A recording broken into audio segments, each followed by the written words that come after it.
50 દીવા આપો તો. હા આપી દો ભાઈ, મોટા દીવડા આપી દો ભાઈ. ના ના, એ મોટા દીવાને શું કરવા? આખી કોથરી ભરીને લાઈટું તો લીધી છે. કાંઈ વાંધો નહીં ભાઈ.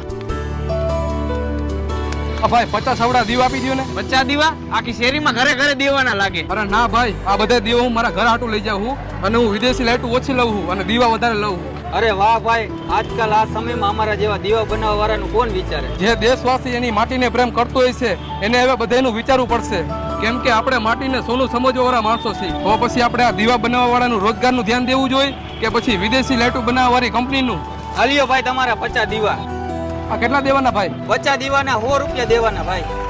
હાલ્યો, આ દીવાના 100 રૂપિયા અને બીજા 100 રૂપિયા મારા તરફથી. અરે વાહ ભાઈ વાહ, તમે તો બુજેલી આશાઓમાં ઉમેદોના દીવા પ્રગટાવી દીધા. તો ભાઈ મને એને 50 દીવા આપી દો. તો મિત્રો, આ વખતે એક દીવાથી 2 ઘરે દિવાળી. હેપી દિવાળી. ભાઈ